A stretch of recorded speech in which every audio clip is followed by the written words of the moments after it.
ഈ സ്കിറ്റിന് ഒരർത്ഥം, ഒരു ചെറിയൊരു അർത്ഥമുണ്ട്. ഈ സ്കിറ്റിന് എന്താണ് ഒരു ചെറിയൊരു അനുഭവം. ചിലപ്പോൾ നമ്മളിൽ പലർക്കും അനുഭവിച്ചിട്ടുണ്ട്, ഞാൻ അനുഭവിച്ചിട്ടുണ്ട്, എല്ലാവരും അനുഭവിച്ചിട്ടുണ്ടായിരിക്കും. തീരെ നമ്മൾ അവശരായിട്ട് നിൽക്കുന്ന ഒരു നിലയിൽ നമുക്ക് നല്ല വീടില്ല, മറ്റു കാര്യങ്ങളൊന്നുമില്ല.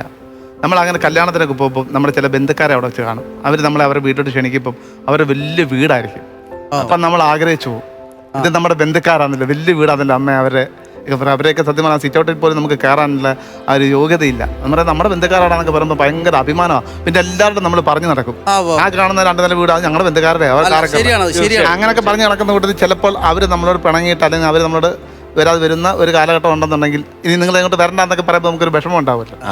അതിന്റെ പേരിൽ നമ്മൾ ഇളകി നടക്കുന്നു എന്നുള്ളതാണ് ഭയങ്കര കറക്റ്റായ കാര്യമാണ്. അതാണ് ഞാൻ സുമയോട് പറഞ്ഞത്, എന്തെങ്കിലും നമുക്ക് പൈസ ആവും, അപ്പൊ നമുക്ക് ആഹ്ലാദിച്ച് നടക്കാന്ന്. അല്ല, ചിലവര് ഇത് ഞങ്ങളുടെ സ്വന്തക്കാരാണെന്ന് പറയുമ്പോ ആരെങ്കിലും ചെന്ന് അവരോട് പറയുമ്പോ നമുക്ക് കാര്യമില്ലല്ലോ എന്ന് പറയുന്ന ആൾക്കാരും ഉണ്ട്. അതെ. ഞാൻ ചോദിച്ചപ്പോ അങ്ങനെ പറഞ്ഞില്ല, അപ്പൊ നമുക്കൊരു വിഷമമാണത്.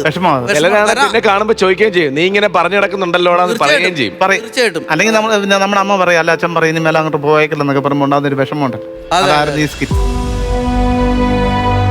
അല്ല, അത് നമുക്കൊക്കെ അനുഭവമുള്ള കാര്യമാണ്.